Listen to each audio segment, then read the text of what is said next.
Agent 37, it appears you're finally awake. What happened? Well, it seems you predictably fell for my trap in Buenos Aires and ended up here.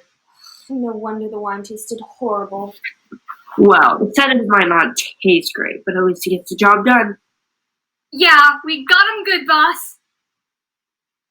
Yes, I got her good. Is there something I should know here? No, it's none of your concern. I'm the new guy. The name's Greg. Oh, right. You're strapped to a chair. Hi. Okay, what is going on here? Nothing. It's just a friendly introduction. What did I say about talking to mortal enemies? To only talk to them when they're not breathing. Never mind. Listen, minion. Greg. What? That's my name. Her name is Greg. I know that, just... Minion, tell me why you're here. I was sent to help with the torturing. Well, you're doing the job to someone, all right, and might I say you're doing an excellent job. Thank you! Minion, who sent you? My mom. Excuse me, what? Minion, go accommodate yourself over there. The tools that we need are in a drawer. Go get them. Okie dokie. What was that all about? Her mom is one of my top funders. She got hired because of her. Well, should we just continue where we left off then? Sure. Where was I? Oh, you were at least to get the job done. All right. What? Agent 37, I've brought you here to extract information any way necessary. Probably the latter, which would be torture. With the information I could gain, I would be able to... Never gonna give you up. Never gonna let you down. Never gonna... Information I could gain, I could seize control over the agency and... Cry. Never gonna say goodbye. Minion! It's Greg. Shut it. Minion? Did you find the tools? Oh, nope. You didn't tell me which drawer they were in, so I got bored and started singing. Couldn't you have just kept on looking? Where's the fun in that? Yeah, where's the fun in that?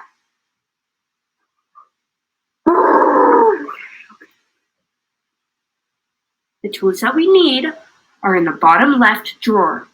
Could you please also bring the table cart so we can set the tools on top of it? You got it, boss. It has been 3 days, only 3, since her employment, and I already feel that my brain cells have collapsed due to the sheer mass of her stupidity. And I thought I'd be the one who'd be tortured. Oh, I was gonna go easy on your torture, but due to the circumstances, I just really need something to pour all this frustration into. You know what I'm saying? Okay, I got him, boss. Well, I'm ready. Should we begin? Yes, we shall. Minion, hand me the first tool. Okay, here you go.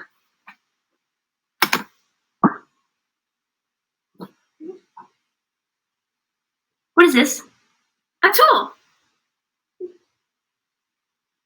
What do you think I'm going to do with it?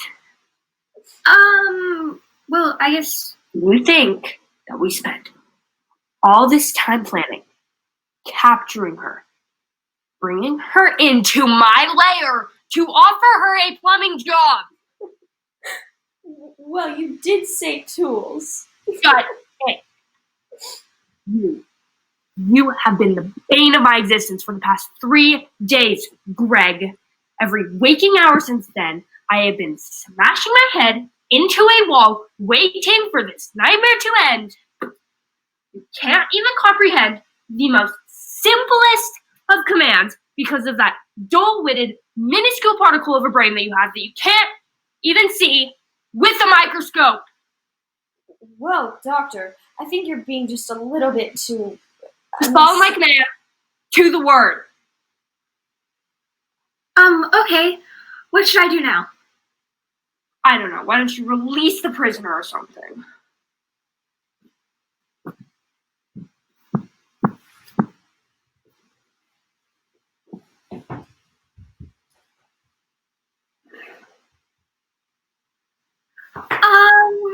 Dr. Calamity? What do you want, Greg? Can't you see I'm contemplating my existence? I did what you ordered, sir. And what was that exactly? To release the prisoner. You what? I'm done. But sir, I was just going. No. I am done. I am out. I quit. I knew I should have become a dentist. But no, Father had to have me go into the family business. It would be great, he said.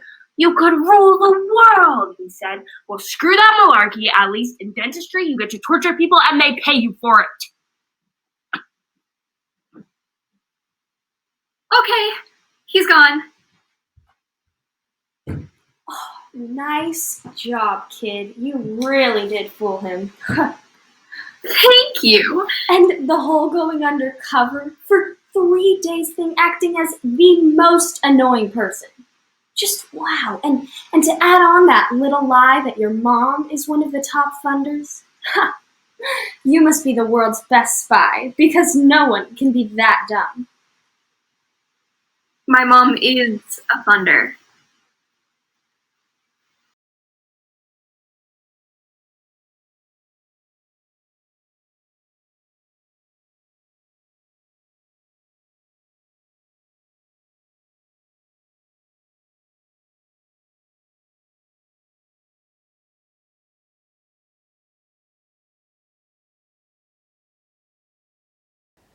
Dearest Marianne, I have been listening to the shouting, to the screaming, to the breaking of glass and shattered windows. I can hear it all.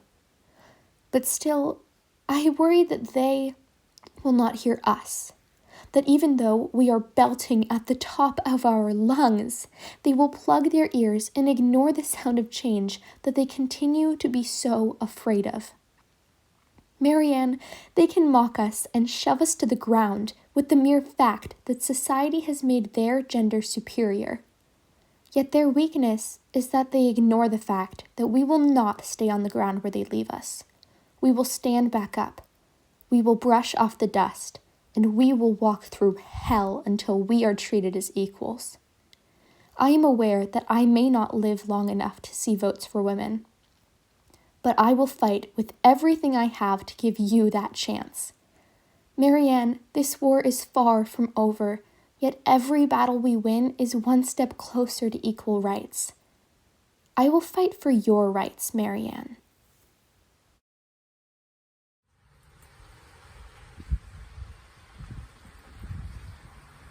Well, do you think you are ready?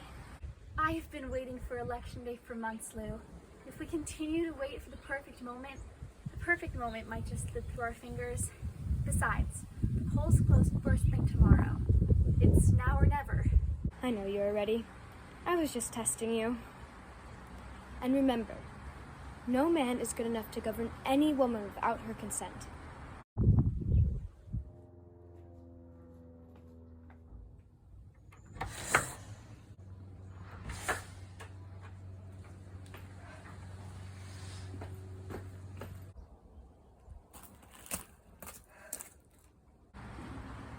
Not good, was it? What happened? The usual. He denied me a ballot, obviously. But we knew this was coming. He cannot simply grant us the right to vote. However, he could have been slightly more decent about it. We cannot let one intolerant man discourage us. We are much stronger than he thinks. In fact, I think our greatness might just put him in his place. Just stick to the plan. It is time for you to go get Addie and the girls from the tailor shop. Tell them to meet me here in an hour. I cannot wait to show this man how strong we truly are. See you in an hour. If that man will not let us use his ballot box, we'll just have to bring our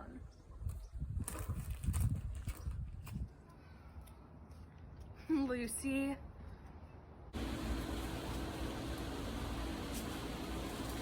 Addie, my goodness, am I glad to see you. I hope you have not forgotten. Forgotten? My dear, I've been waiting for this moment for far too long. I cannot wait another second for a moment like this to make change. We must act now if we want to be heard. You speak beautiful words, my dear friend. Now, we must get going. Portia will be expecting us in less than an hour at the City Hall. Let's go around back and stop at Harriet's. We can gather some of the women from the march last Tuesday.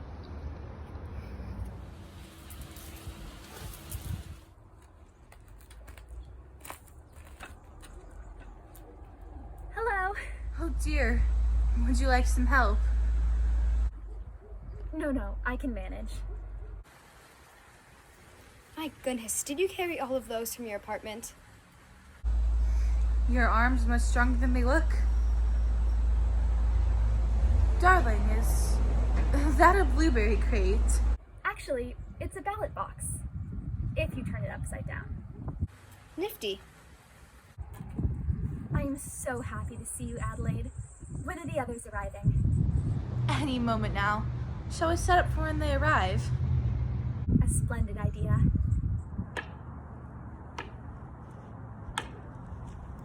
Well. What can I do for you, pretty ladies? Come to keep you company, haven't you? Not in the slightest, sir. We've come to cast our votes for the presidential election. Oh, I know what you are here for. You have come to play vote. Isn't that right? If you remember correctly, Mr. Hartford, I came here earlier this morning to cast a ballot. I hope you see that what we are doing here is not a mockery, but a protest. I will not allow this idiocy to occur in this building. I am a man of dignity. We know who you are, Mr. Hartford. You're the type of man that conceals his fear through disrespectfulness and sarcasm. You're the type of man that hates anything that intimidates you. You are a man of insecurity. We're going to cast our votes today, whether you like it or not, Mr. Hartford. You may deny us the opportunity to utilize the real ballot box, but that will not stop us from expressing our opinions on who we think is the best presidential candidate. You can mock us as you choose, Mr. Hartford, but just know that that will not dampen our willpower. We have gathered over 100 women from all around New Jersey to join us in our protest. We are stronger than you think. This is unacceptable. There is no way what you are doing is legal. We appreciate your concern, Mr. Hartford, but we do have the right to protest peacefully.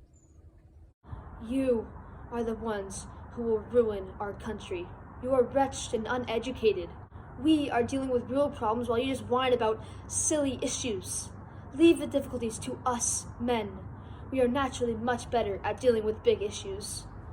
Your whining will get you nowhere in this world. And if you not learn to shut your mouths and be proper young women, society will punish you. Our system is balanced in an unbreakable way. And the moment you women destroy our balance with your petulant cries, everything will just fall out of place. How dare you come in here and disrespect me? I am your superior, you selfish brats! You speak of balance, sir. Perhaps you cannot grasp the unbalance in our society, directed towards women every single day. How can you tell me that I should be ashamed for speaking out against that instability, when you have no idea that it even exists? How can you tell me to keep my mouth shut when my voice is the only thing I have left? This injustice is happening right before your eyes, but you choose to ignore it. You choose to fight against it because you already have all of the power and money that you could want. If anybody is selfish, Mr. Hartford, it is you.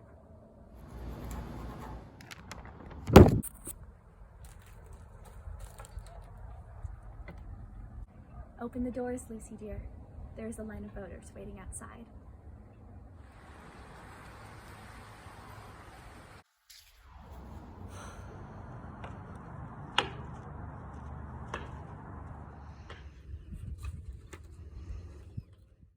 Dearest Marianne, today I gave 171 women the chance to vote for the first time in our country. Well, it may not have been a real vote, but I like the sound of it nonetheless. What we did today will remind the American people that the suffrage movement is something worth fighting for, that we deserve equality. I kept my promise, my dear. I will admit there were times when I felt that I should hold my tongue and be silent. Then I would remember my promise to you. So I spoke up, Marianne. Not only that, but I spoke with firmness and composure. And I gave 171 women a chance to express themselves. Today, we got one step closer to equality. Someday, you will trace those footsteps into constellations. We will build a brighter future for you, Marianne. You are the future of gender equality. Your loving mother, Portia.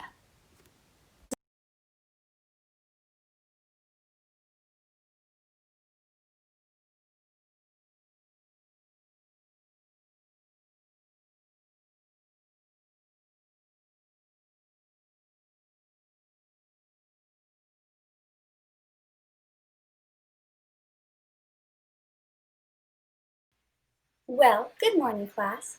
As I told you all on Monday, we have a math test today. And to start, we'll start with a few math warm-ups. Shut up, Mom, I'm in class. Tyler, you might want to turn your mic off. Oh, God. All right, let's start with the first math problem, shall we?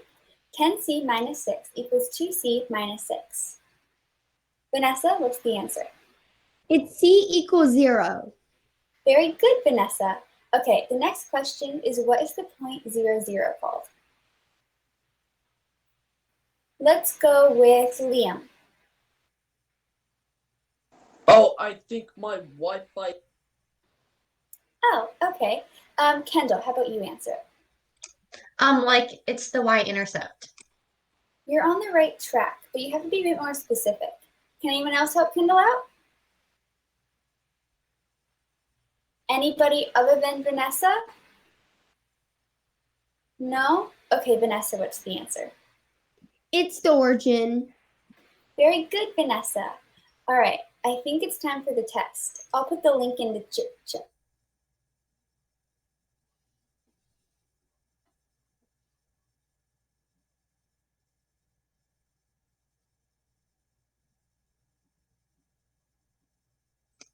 Wait, so does this mean we don't have a test? I think so. Yo, sick, dude. Wait, what? I've been studying for the past week. How am I supposed to get an A on this test if there's no test? OMG, girlie, just chill. You'll be fine. Yeah, no test also means no failing. Oh my god, don't even get me started on it if I fail. Yo, Liam, bro, cover for me if Miss Smith comes back. Yeah, sure, dude.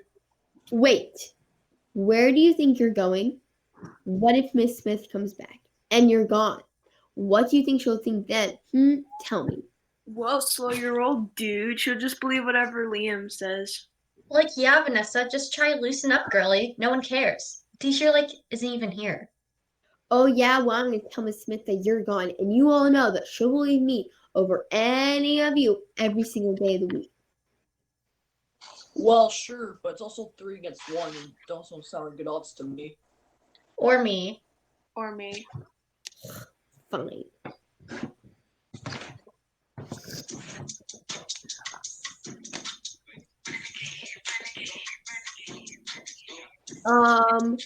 Kendall, what do you think you're doing? I'm making a TikTok, duh. Yo, I'm back. Anything new? Nah, bro, other than Kendall's making a TikTok. Sick, dude. Can I be in it? I'm doing the renegade, okay? Okay, so it's whoa, clap, figure eight, wait, clap, snap, forward. Dude, I know how to do the renegade. You don't have to teach me.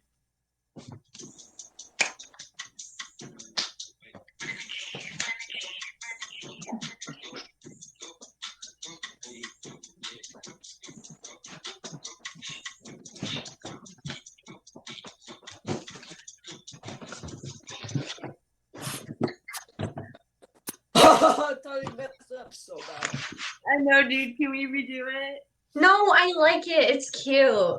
I think you're cute. Stop it. Guys, I really think we should be doing our homework or studying. Oh, come on, Vanessa. None of us want to do that. No one's here to make us. Except you. And try to prove me wrong, but I think I saw you start to smell even. No, this stuff is so stupid. OMG. Like, no way, Vanessa. Were you having fun? I think this is like a first. No, I've had fun before. Oh, yeah? Like when? Well, 2 years ago, I won the science fair project for my baking soda volcano. So. Oh yeah, I remember that. It was so sick. It exploded all over Mr. Brown. OMG, that's totally right. No, that wasn't mine. Mine won because it was the biggest. That might have been Davy's. Was it Sasha's? No, the one that hit Mr. Brown was Will's. Oh yeah, that's right. Honey, the internet is still down. Never mind, honey, it's back on. Will class, I apologize for a little mishap. I hope everyone was well behaved while I was gone. Good. All right, let's start the test. I'll put the link in the chat. All right, there it is.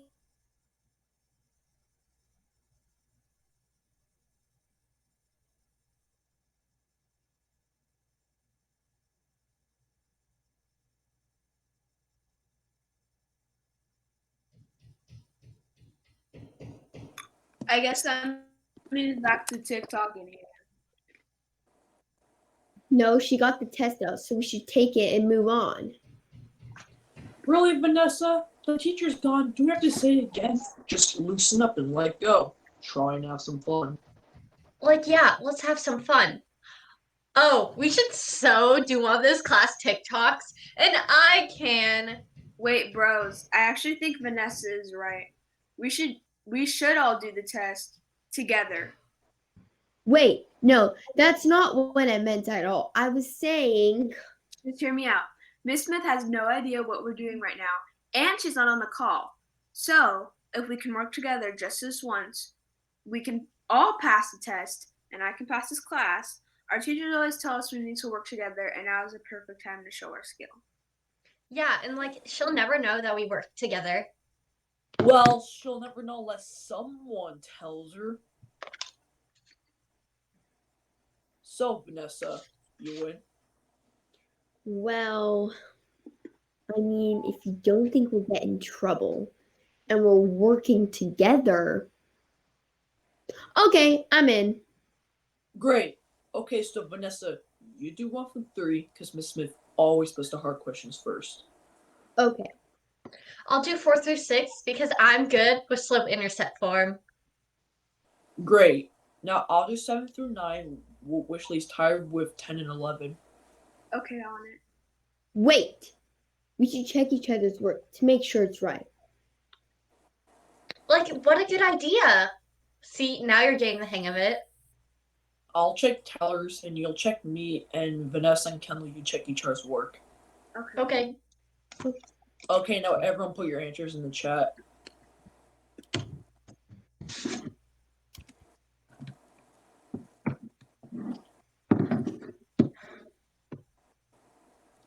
Okay, now everyone check each other's answers. Tyler, your answers are right. Okay, no, you're looking good. Same with yours. Tyler, how do mine look? They look good to me, girl. Well, then I guess we should all turn it in. Okay. Wait. We should stagger it, so then it makes it look like we did it on our own. OMG. You're like so smart. Like, how did none of us think of that? Thanks. Well, I guess I'll turn mine in first because I always do turn it in first. And Tyler should go last week as well. Sorry, but. Yeah, I know. It's cool, dude. I know I'm the slow one here. Honey, stop watching The Office. You're taking up all the Wi-Fi. Never mind, honey. It's back on. Well, class, what do you say we finally get to that test, huh? Yes, Vanessa? Well, we already started the test, and I'm done. Oh, well, this is a pleasant surprise. Oh, and I'm done too. And I'm almost done. Wow, done fast, I see. Well, I guess since that's all I had planned for the day, I guess you're all done. I can't wait to watch the recording later and see how hard you all worked while I was gone. Wait, there's a recording of this meet? Yes, Vanessa. I always take one for attendance in case someone's absent. Oh, well, I see. Have a good day. Bye. Bye. Bye.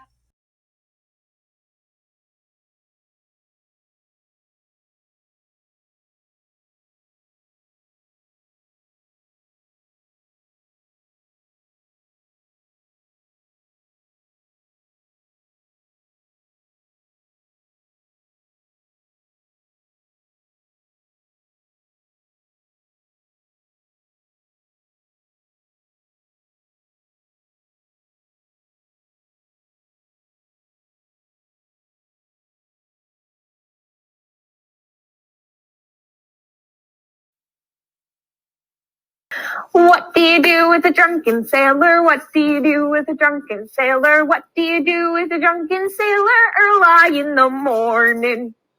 You really do love that song, don't you, Remy? Of course I do. It's literally the best song ever. Way hey up she rises, way hey up she rises, way hey up she rises early in the morning. Come and join me, Linguini.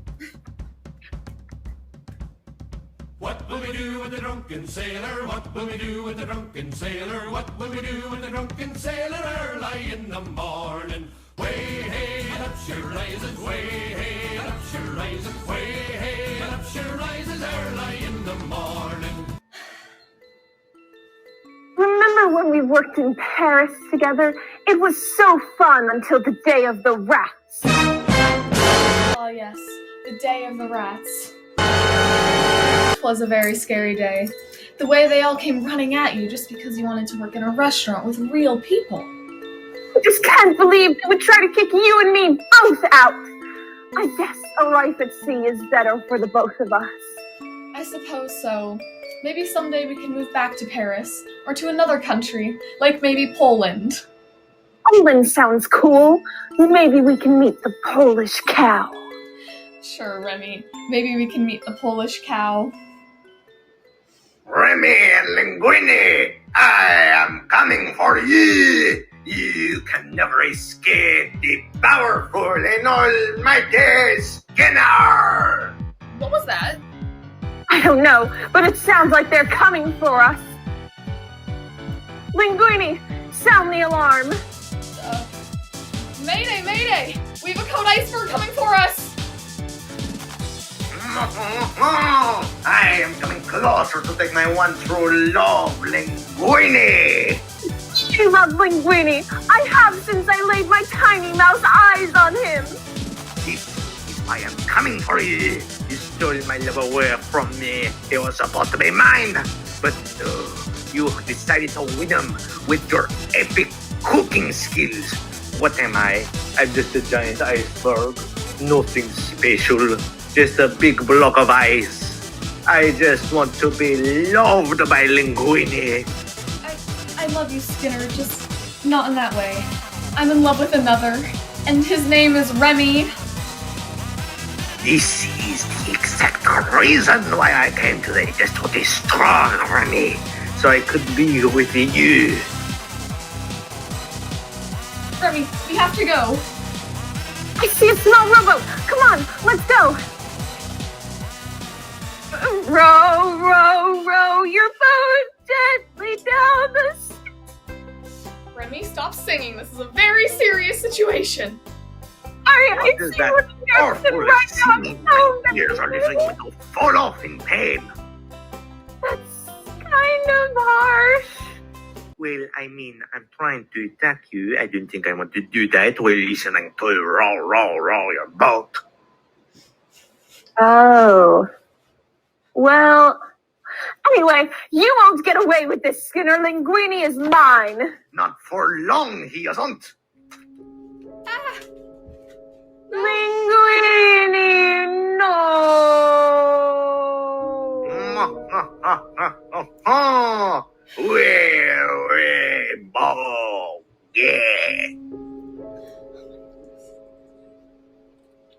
Linguini, you saved me. I did, and I'm afraid my time has come. Before I go, I must recite this poem that I definitely did not copyright from the internet because that does not exist. Chillin' with a hair tie, no makeup and some sweatpants on. You know I can always be that guy. You can think about me all night long, but you need something to think of me by. Something that will keep you warm and show we can be more than just this. So baby, if you're not ready for my kiss, then you can wear my sweatshirt and tell all your friends we'll be together till the end. Girl, you can wear my sweatshirt, 'cause you're the only one I hold, and I don't want you to be cold. So baby, wear mine. Linguini, so beautiful. That ice ball was about to hit Remy, not Linguini. Goodbye, Remy. I love you, and I'll be here with you always. Goodbye.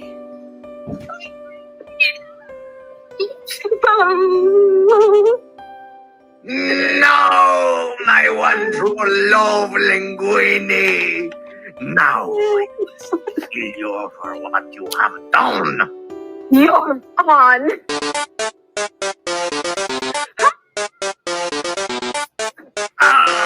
That was my iceberg. I know, and it's the perfect size to stab your icy heart with. Oh, no, you don't.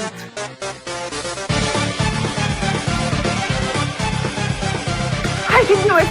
I'm strong enough to get through to Skinner's heart. I can do it. I know Linguini believes in me. Yes, I believe in you, Remy. Do it for me. Do it for the Polish cow. I will, Linguini. I'll do it for you. For the Polish cow. Huh? Baguette.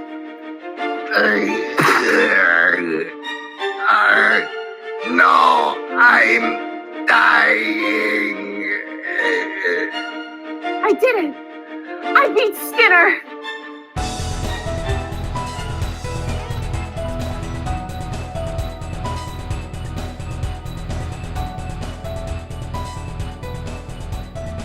This is so unpog. My true love is dead. I only have Polish cow now. It's so cold. I don't know how I manage this weather, but my heart is full and warm with the longing memory of Linguini. An island! It's so cold. Maybe I can lay down here for a while. I'll see you soon, Linguini.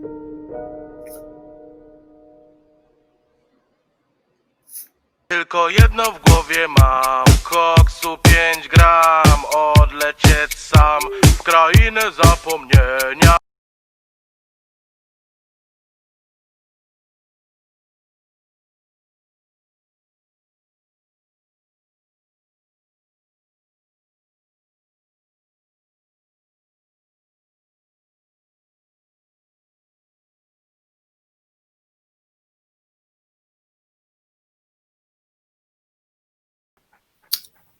Yo, Quinn, can you loan me $10? I promise I'll pay you back. Don't yell me, and no, I can't. I'm saving my money up for Christmas. Oh, please, you've never purchased us any gifts before. What makes you want to start this year? Nothing in particular. Parker, there you are. You start school in 20 minutes. Why are you still in your pajamas? And why are your skateboards on the couch? All your sports stuff has to be outside. But yesterday I landed a tree flip late shove down the 12th stair. It was so rad. You landed a what? And how does this prevent you from getting ready for school? Yo, Parker, I saw your Instagram post. Totally gnarly. Yeah, it already has 30,000 views too, and companies are already reaching out to sponsor me. That's sick. Quinn, look at this. That looks painful. It's only painful if you let it be painful. It's one of my buddies told me. He said if you don't allow it when you fall off your board to hurt, it won't hurt. Said it's science. I'm not sure that's exactly how it works. My violin broke. The strings all fell off. The dog ate them. My life is over. I will never recover. This is the end. I will never be the same again. Yo, Cameron, take a breath. Yeah, you're totally hypothermiating. You mean hyperventilating? Yeah, hypothermia. I won't be able to use this in a talk show now. My music career is over. Yo, it's not like the end of the world. Shut up, Morgan. You shut up. Cameron is hypothermiating about nothing. It's hyperventilating. There's a difference. I'm sorry not all of us are English scholars like yourself. This is just the definition of words. Well, words are hard. Remember, Cameron, this pain isn't real. If you decide that you aren't in pain, you won't actually be in pain. Gee, thanks, Parker. That really solves all my problems. Anytime.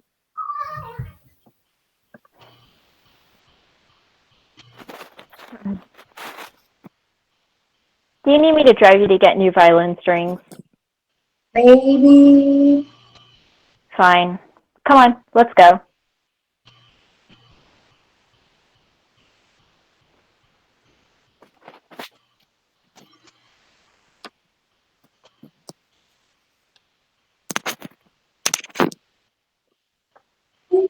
Cameron!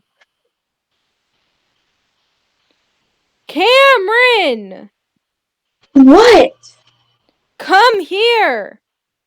No. Okay, you will never believe what I just did. Why are you yelling? I'm not. I'm not. What were you going to tell me? Okay, so I was like at the skate You will park. never guess what I just did. Oh boy. Okay, so I was on my motorcycle, driving down the highway, going pretty fast, when I get this really strong urge to, do something. What do you mean by do something? I felt like I had to make a big life decision. You know, I was in the middle about talking about my epiphany and my life-altering moment before you got here. Right? Shh! I'm telling my story. So, I'm on my motorcycle on the highway when I get this revelation, like something out of a movie. So, I start driving to the beach. That's dumb. Look, Parker, you know you would do the same thing. But you just can't go to the beach anytime when you're having a self-realization moment. You gotta go somewhere unusual. Anyways, I get to the beach, and there's this dude who looks exactly like Gordon Ramsay. So I go up to him, and I'm like, hey, I'm Morgan. You look a bit like Gordon Ramsay. What would Gordon Ramsay be doing at a beach in Southern California? Maybe he was taste testing the seaweed? That's dumb.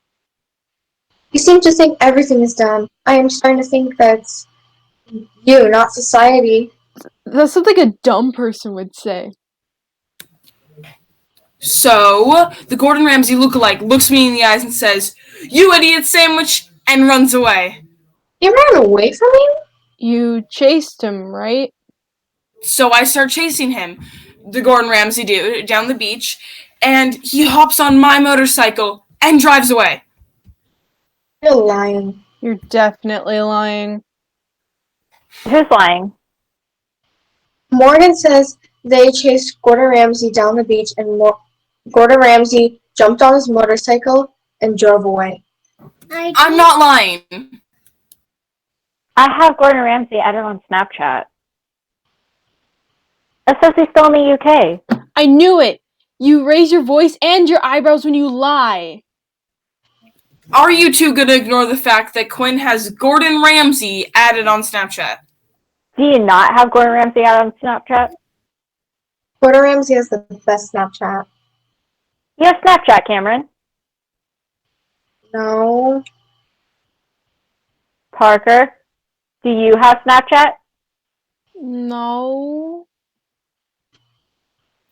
You know, this would be a good time to add Gordon on Snapchat and find a time to get my bike back. Yeah, probably.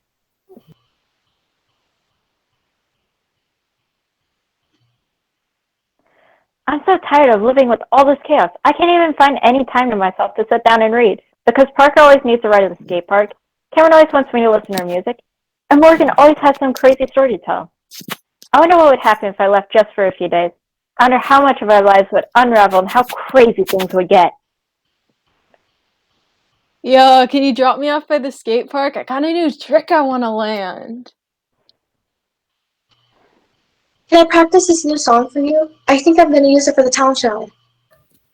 You will not believe what just happened. Sit down. I need to tell you everything. Actually, I can't. Sorry, y'all. What? No! What about my skate park? But what about my violin? What about my story? What are you doing? I'm going to drive up the mountains. When? This afternoon, I've just decided. This seems a little sudden. Yeah, this seems like the type of compulsive decision Morgan would make, not you. How are you even going to get up there? And who's going to drive us places? I'm driving, duh. And Morgan has her license. I can drive you wherever you need. Now, excuse me, I need to go pack my bags.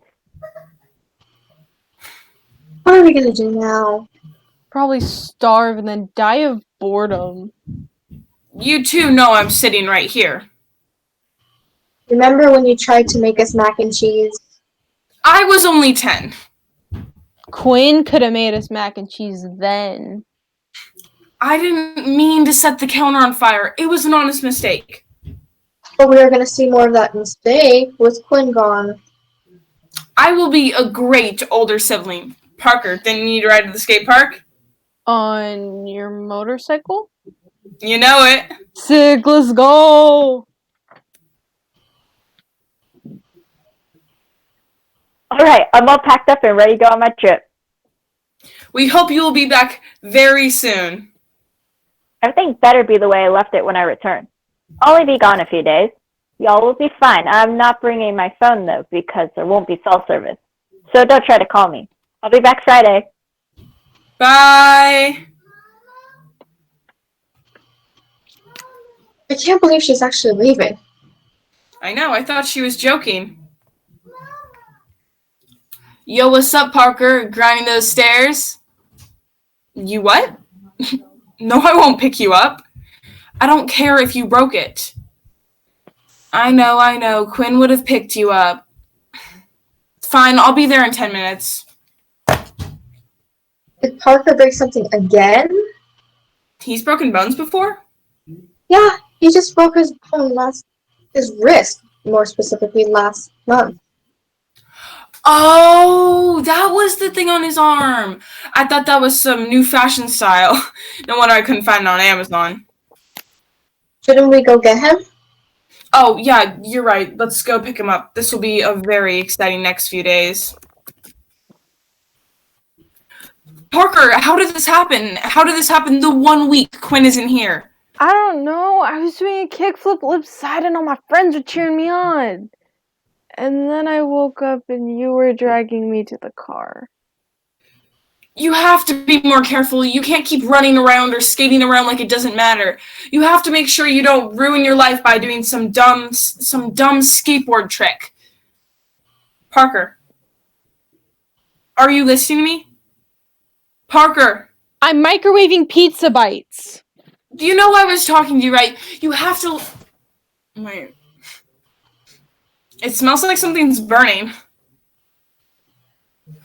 The microwave is exploding. No, it's not. I'm making pizza bites. Parker, did you leave the tinfoil on it again? No. No, the microwave's on fire. Turn it off! It's flaming. That's it. I'm calling Quinn. We should probably fix the kitchen on fire problem first. You're right. Parker, get a fire extinguisher, and Cameron, get a lot of water. Water? That's how you put out a fire, right? Yeah, I guess. Great, let's go.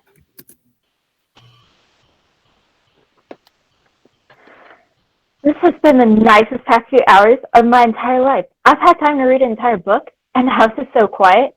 Thank you so much for letting me stay here, Jamie. And tomorrow, I'm going to go. Ugh, Morgan, I told them not to call me. Ignore. I just can't believe I have this entire week to do whatever. Now Parker's calling me? Ignore, ignore, ignore. This is going to be the best next few. What do you want? My arm is broken. My house is on fire. Okay, so we don't know if Parker broke his leg yet, and the house isn't on fire. It's just the kitchen. Whoa, back up. How did Parker break his arm? And why is the house on fire? No, it's not the house. It's just the kitchen. I know. Do you need me to come back? Ugh, I was having such a good time alone. No, you don't need to come back. The house is on fire and Parker broke his arm. For the last time, it's just the kitchen, and we aren't sure if Parker broke it yet. I don't care. I'll be there in an hour. I can't believe y'all. You couldn't last 24 hours. I'll see you soon.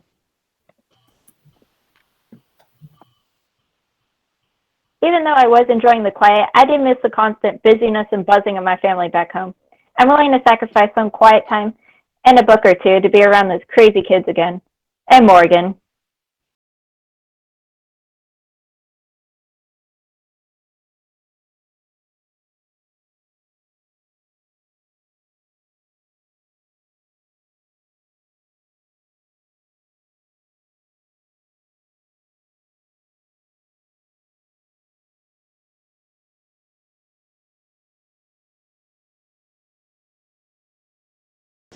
Hello, gentlemen.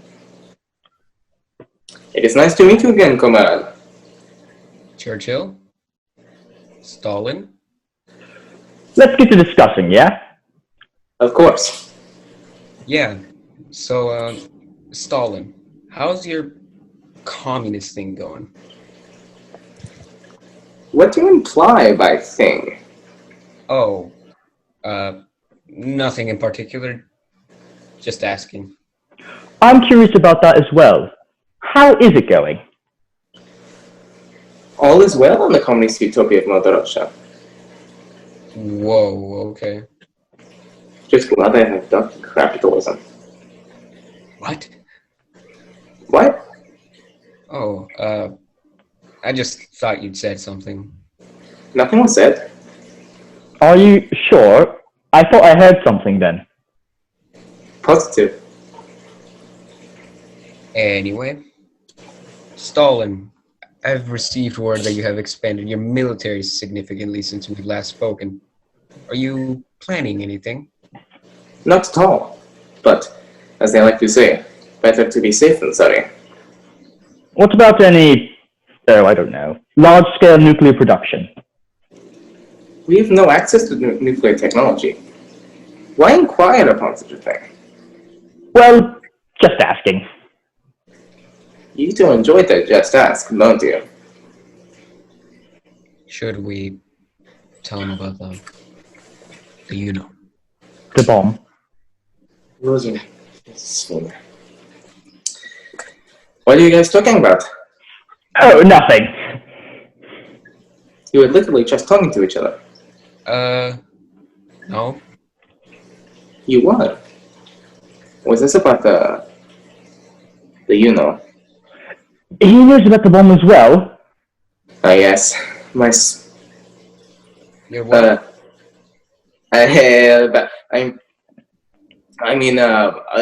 No. What are you saying no to? The bomb, I don't know about the bomb. But you're speaking about the bomb right now. Oops. Oh, God. Wait, how were you two aware of possible large-scale nuclear production in the Soviet Union? Oh, well, us, but... I suppose we're even then, as it pertains to the espionage and counter-espionage situation. I suppose so. So, I'll do it. I'll do it. This is ridiculous. Put those devices down now. Slowly. You've got to be kidding me. Why do you have daily portable nuclear detonators? I mean, seriously. Who carries a nuclear detonator around so casually? You're right. It is quite weird. Agreed. Then put them down, for Christ's sake. Not possible. Why? Well, you see, we've entered this paradox where we're both so petrified of each other's ability to instantaneously wipe out the human race that we're unable to put these devices down, primarily due to the worry that at the first sign of surrender, the other will immediately press the button. Well, I propose a solution. All you have to do is think. Would you want an Earth that is a desolate landscape, a lifeless sphere floating in space? Don't you desire a world where we have accepted that this arms race for power is completely meaningless? Don't you want a world where your children and grandchildren can prosper? Humans are in no way perfect, but we can actually begin to fix our flaws if we can remove ourselves from this perpetual cycle of constructing weapons of mass extinction that are used solely for hollow threats. You're right. I agree. We should probably stop manufacturing these weapons of mass destruction. Literally nobody benefits from this situation. And the radiation is harmful in any form, not just when inside the bomb. What if a large-scale accident occurs at one of these nuclear plants that causes large quantities of radiation to leak into the air, possibly leaving the general vicinity uninhabitable for decades to come? That was strangely specific, but I mean, I guess it could happen. So you two will disable and discard those nuclear detonators? Or would we become incredibly close to conflict after the Soviet Union constructs a missile launch area on the island nation of Cuba that causes widespread panic among the entire human population? Okay, dude. This is getting very strange. Whatever. So you will? I will. I will.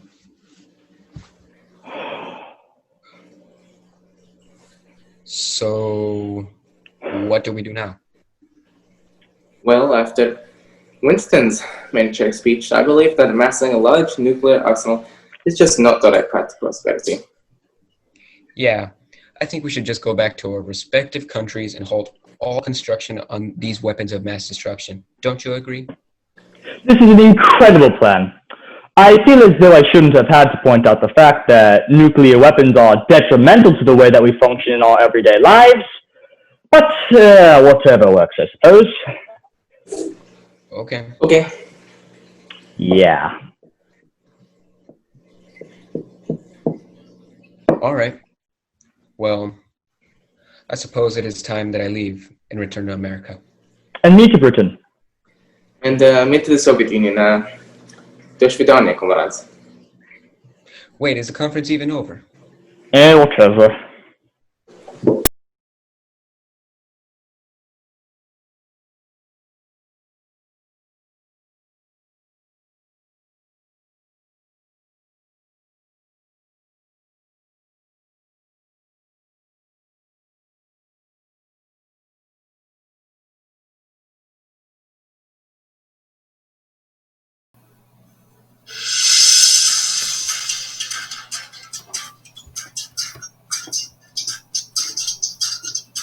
Breaking news.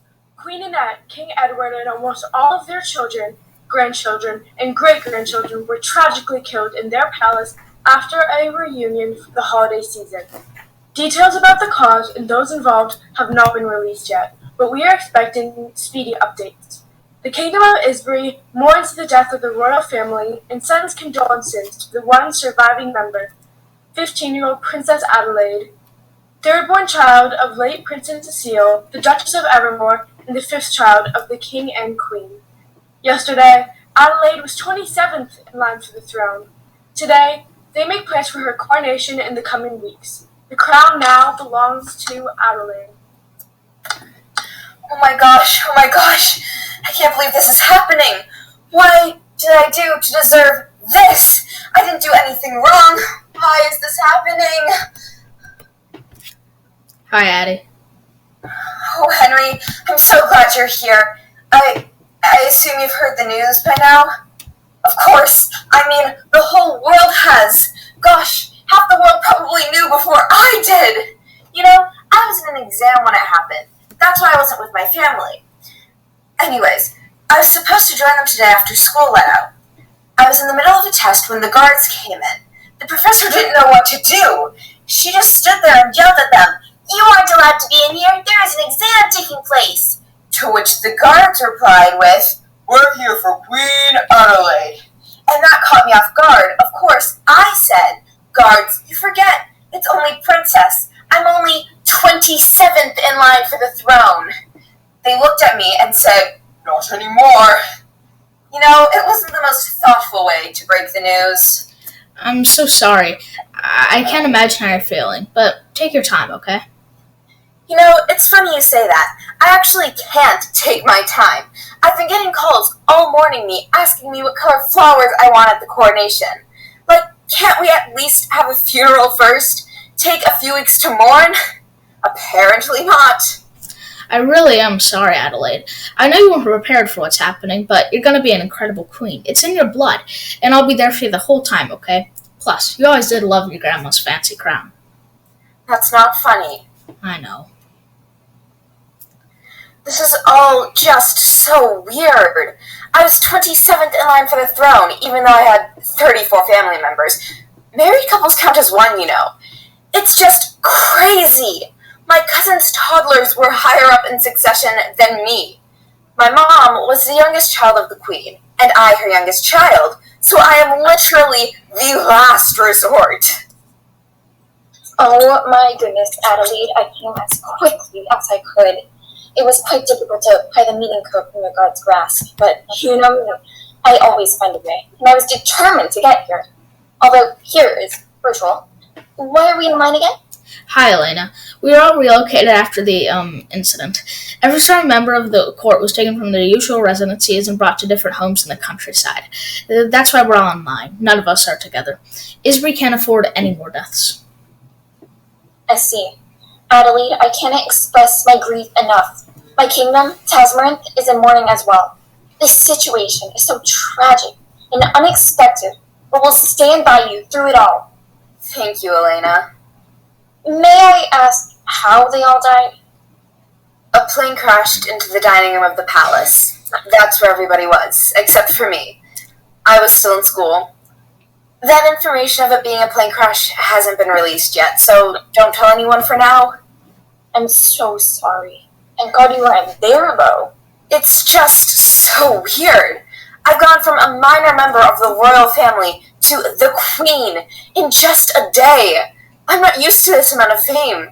Suddenly there are paparazzi chasing me and news reporters following me everywhere. I can't even go outside now.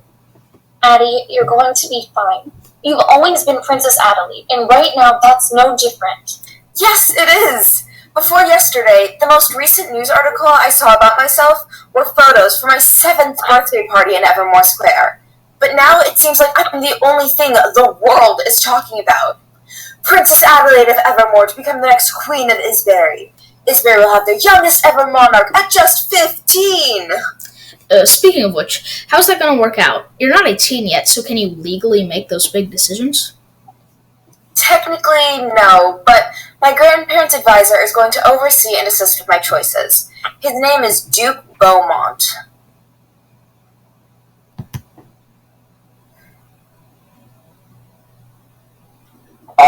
I'm being introduced. What a grand welcome for someone as small and insignificant as myself. Oh, hello. I wasn't expecting you quite so soon. Well, sending my condolences simply couldn't wait. I'm terribly sorry for your loss, Adelaide. I feel like I've just lost my family too. And I feel horrible. It was my idea for your family to gather for the holidays. I even helped plan the itinerary for yesterday evening. Who is this? This is Lord Henry and Princess Elena of Tasmareth, my friends. I see. Well, Adelaide, we must talk to them later. We have much more pressing matters to address. The coronation committee has been trying to reach you all morning to ask about your preferred tablecloth fabric and which floral utensil engravings you like. There's simply not a choice a man like myself can make for you. Firstly, choosing sample settings is not a job for a specific gender. Secondly, Adelaide doesn't have to start planning the details of a coronation the day after her family's death. Please take pity and give her a little while to mourn and collect her thoughts. I mean, you don't want Adelaide, in her first press interview, to say that she was forcibly imposed into difficult matters the mere day after the tragedy, do you? My, Elena, you're very persuasive, but you should be careful about what you say. Elena had a very good argument. You're just unhappy that she's right. Thanks, Addie. No. Addie? It's Adelaide from now on. We can't have our future queen being called common nicknames. Besides, nicknames are out of fashion. You know what else is out of fashion? Old men telling young women what to do. Now get out of this call and go tend to the exotic zoo you have on your land. Does he really have a zoo? I think so. He has a particular liking towards tigers. And the color purple, apparently. Did you see that big pin he was wearing? It's atrocious. That's his family crest. Purple is the Beaumont color. Anyways, now, we have some peace and quiet. Thank God. Joelle, can you see me? Who is that? I think it's my great-aunt Gertrude. I thought everybody died. Gosh, Henry, that's kind of harsh, don't you think? I'm not blood-related to her. She's my grandpa's stepsister, and she gave up the title she was given to marry a 3-times divorced movie star with a history of embezzlement and fraud. Oh my. There it goes. It's working now, yes? Oh, there's my favorite great-niece. Great-aunt Gertrude, I'm your only great-niece now. Well, there were 9 of you yesterday, and you've always been my favorite. You're the only name whose I can remember, Adeline. It's Adelaide. Oh, well, we had a large family. You can't expect me to remember everyone's name, can you? With all due respect, you should probably learn Adelaide's. After all, she's going to be Queen of Isbury next week.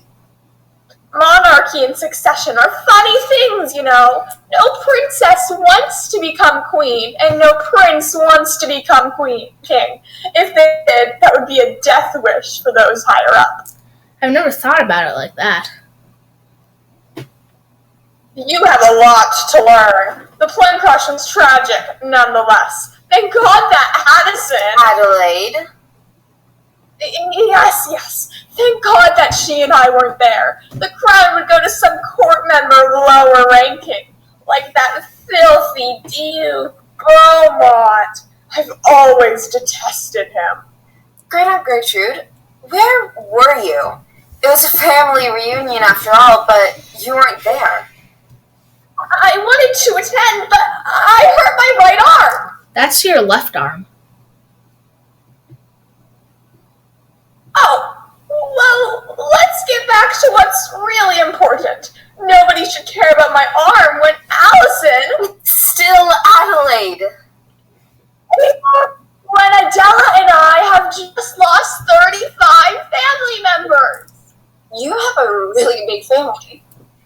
Yes, my stepbrother and his wife, the Queen, had 6 children, and all of them had their own kids, and some of those kids had kids, and...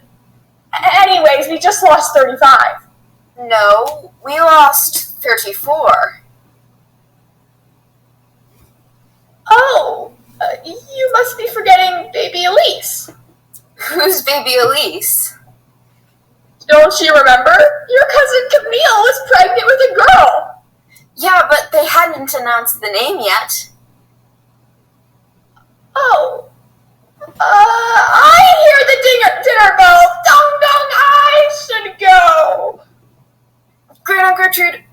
It's 9 a.m. She clearly didn't hear the dinner bell. That's suspicious. And incriminating. What? No. Guys, Gertrude isn't a felon. Her husband might have been, but not her. Are you sure? Stop. I don't like where you're going with this. Princess Adelaide, it's an honor. I'm here with the INNS, the Isbury National News Station. Could I have a quick interview? What? No, this is a closed meeting. How did you get in here? No time for questions. Tell me, Your Majesty, how do you feel about becoming the Queen next week? Do you know how to kick somebody out of a call? Princess Adelaide, do you have anything to report about the plane crash? How do you know about the plane crash? That information hasn't been released to the public yet. Oh.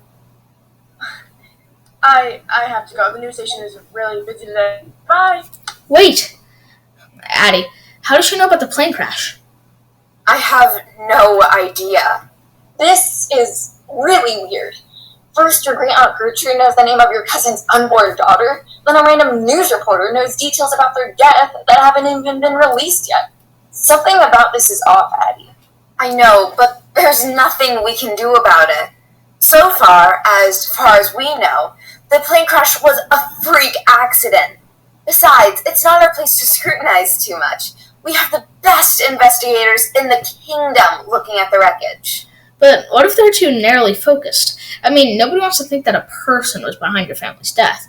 Everyone wants to assume that it was an accident, but that may not be the case. That's ridiculous. No, I think Henry has a point. Somebody close to your family or in your family might have been able to orchestrate the plane crash, right?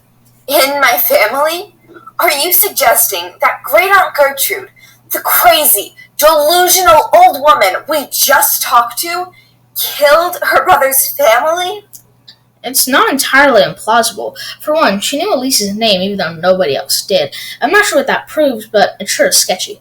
Additionally, she said she had her right arm, but held up her left arm. I'm sure it was just a mistake. But you have to admit that it's suspicious. And then there's Cassandra Crawford. How does she know about the plane crash when those details haven't even been released yet? I'm not sure.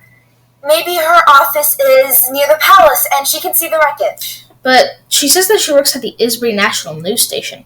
That's based on the opposite side of the kingdom from the palace. That's a good point.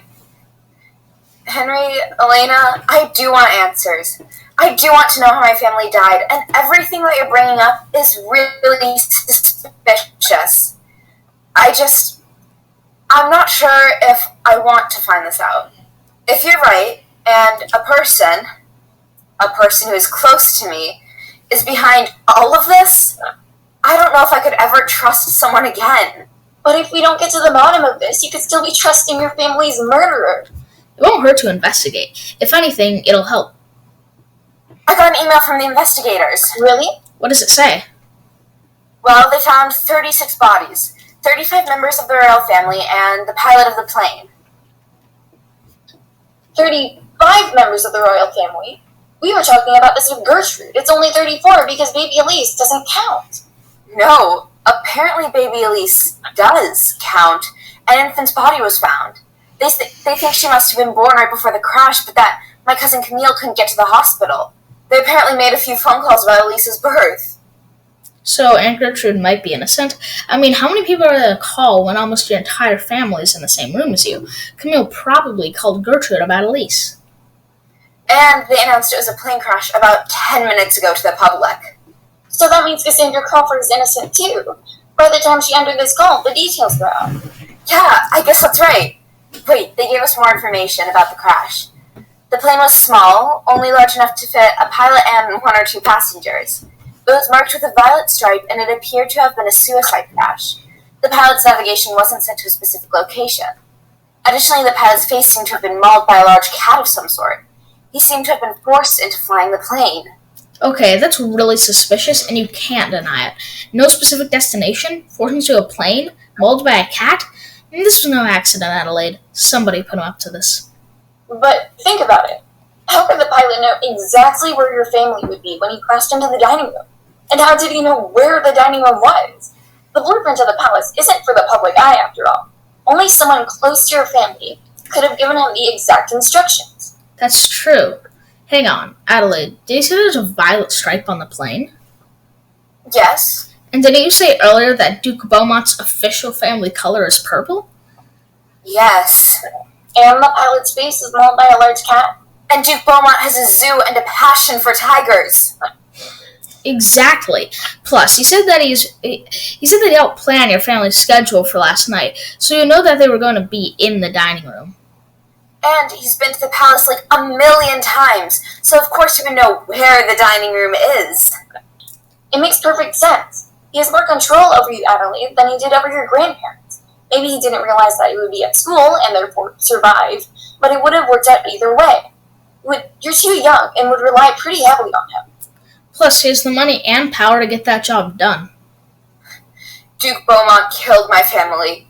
Let's go tell the guards.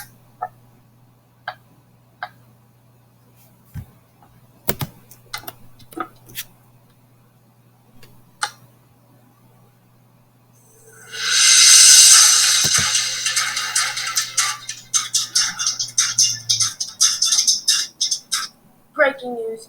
Duke Beaumont, previous advisor to the late King and Queen of Isbury, has just been arrested for the murder of the royal family. This was discovered by Crown Princess Adelaide of Isbury, Lord Henry of Isbury, and Princess Elena of Tasmere. They found that the violet stripe on the plane matched Beaumont's family color, and that the pilot's mauled face paralleled that of the Duke's tigers. He wanted to have more influence over the monarchy, something that wasn't an option with Queen Elizabeth. Beaumont, currently in the Isbury National Prison, is awaiting trial. His title has been taken from him, and he will no longer serve in the royal court. Our kingdom continues to grieve the loss of the royal family, comes to terms with the fact that they were murdered by their own friend, and eagerly anticipates the coronation of Princess Adelaide. She is, after all, no longer 27th in line. She will be Isbury's queen.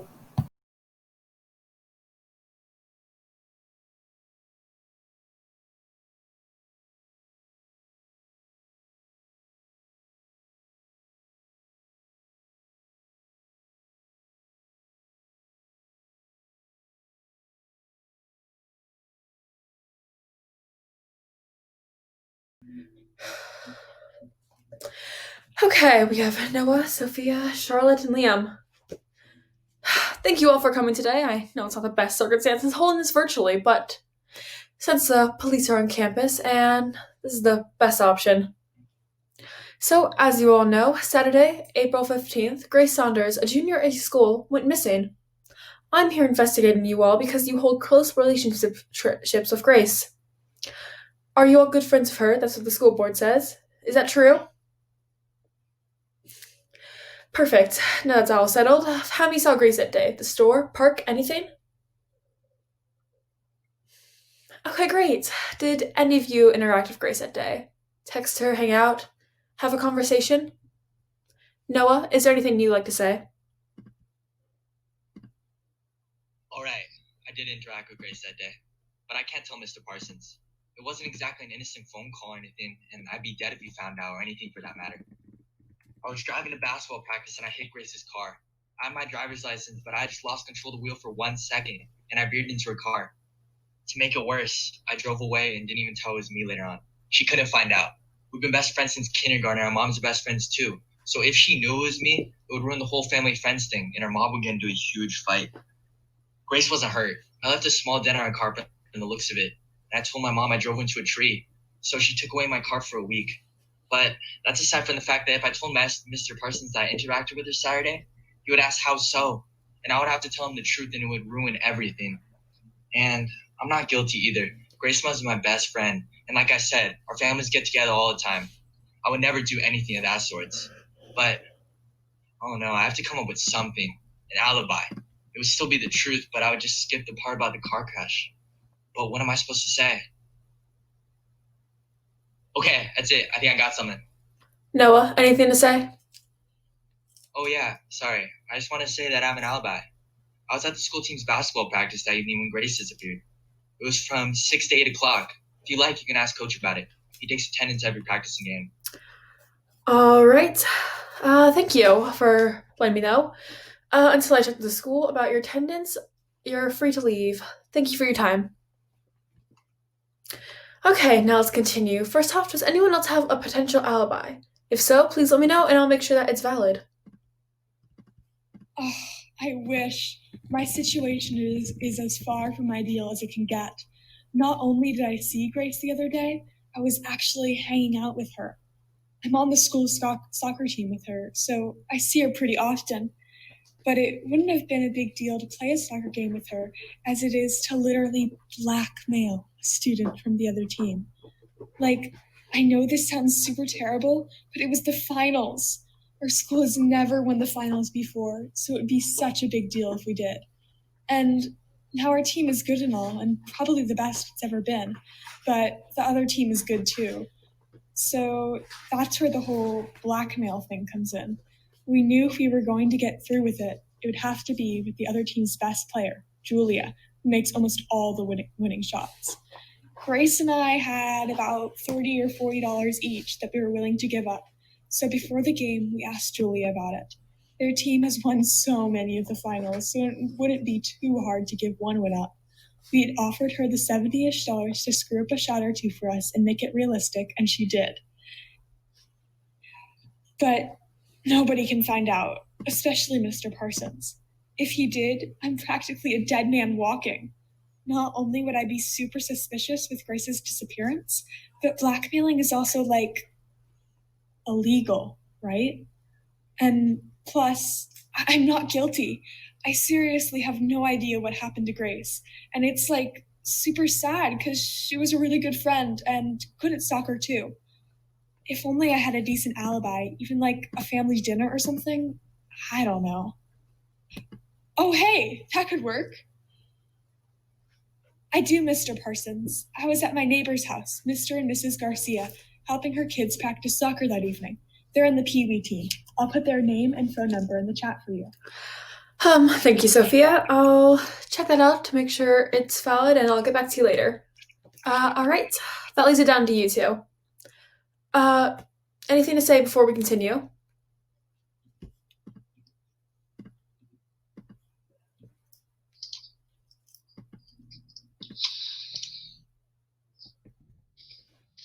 Yeah. I would just like to say that I'm not guilty, but it's not like that's believable without a decent excuse. But it's the truth. I have no idea what happened to Grace. And whatever it is, I wish I was there to do something. The problem is, I can't tell Mr. Parsons pretty much anything about what I did on Saturday. Because he'll just ask for the details, and I'm not willing to share them. Not only did I hang with Grace that morning, but we shoplifted together. But it was a total accident, though. It's not like we wanted to steal. We were at the mall shopping for clothing, and we were just joking around, stuffing things in our purse. Well, no one was looking to pretend to steal it, but we definitely did not have the intention of stealing it for real. And we were planning to put the stuff back later, but after we had looked around for a bit, we left the store. The problem is, we never actually remembered to take the clothes out of our purses, and we ended up bringing the stuff home, and we didn't even realize till we got back. And it's not like we could go back to the store and give it back, because one, it would be super embarrassing, and two, we would get in so much trouble. But I have to get out of the situation, with an alibi or something. But what am I supposed to say? Oh, yeah. Mr. Parsons, Great. Now I'm the last one left, and I'm gonna look guilty, despite the fact that I'm not. But the truth is, I was hanging out with Grace on Saturday. We were hanging out, and she wanted to go to the junkyard for some reason. I seriously don't know why. Maybe she thought it'd be fun, but I clearly missed the no trespassing signs on the way in. We were looking around for who knows what, and I heard someone coming our way. I told Grace and insisted that we should go, but She told me that she wanted to stay and that she would just take the bus home or walk home. But anyway, I left. But luckily, my parents didn't suspect anything. And Mr. Parsons can't find any of his information out, or else I would look really guilty. I just have to think of something. What was I doing when Grace disappeared? Ooh, that's it.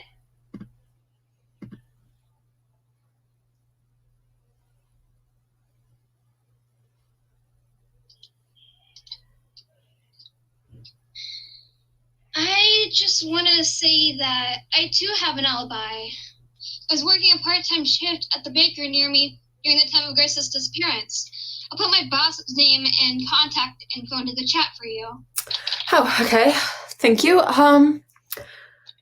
I'll speak to your boss about that, and I'll give you an email once I get an update. Thank you for your time.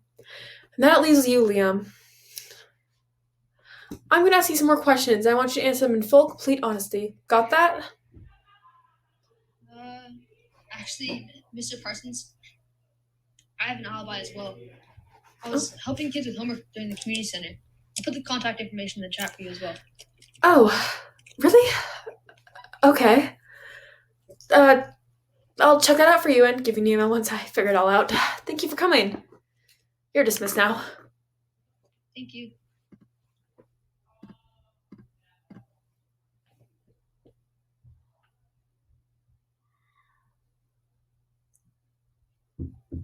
Hey guys.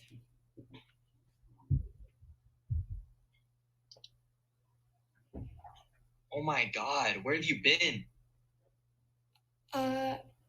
Well, it's a long story. It's been a whole interrogation. Yeah, where were you? I've been so worried. Okay, well, it started Saturday morning. Charlotte had slept over at my house, so we thought it might be fun to go shopping that morning. So we went to the mall. While we were shopping, we were messing around, stuffing clothes into our bags. It wasn't like we were going to actually steal the stuff. We were joking, and we were planning to put it away after. But we forgot. We never found out until we got back home. And by that point, I had to go to my soccer game. Charlotte could have gone to return it, but that would have been even more humiliating alone. Plus, I had to take some of the blame too. Then I went to my soccer game, the finals, and the team couldn't lose.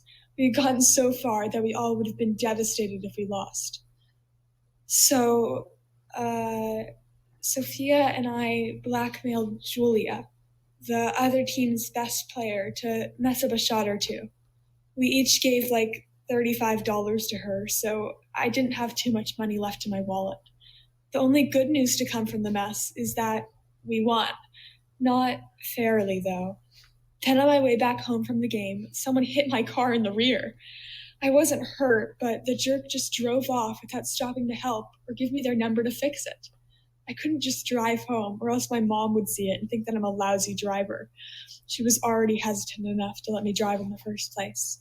So when I was hanging out with Liam later that day, I told him to drive us to the junkyard so that I could find a car piece and some way to put it back on the car myself. It was also a good way to hide the clothes that we'd shoplifted. The thing is, we didn't realize we were trespassing. When Liam heard people coming, he left. I told him he could go and that I would find a way back home. But didn't you get caught by those people? No, they didn't seem to care. But anyways, I found a piece for my car. It started getting really cold and dark, and the car piece was pretty heavy too. I didn't get very far, and I was really tired from the soccer game too. So I sort of just collapsed under a tree. I'm surprised I didn't get kidnapped or something. Then I found my way home this morning, and my parents told me what happened. I'm really, really sorry, guys. I didn't mean to put you all through that. Yeah, I was worried sick. I thought you may have, died or something. Thanks, guys.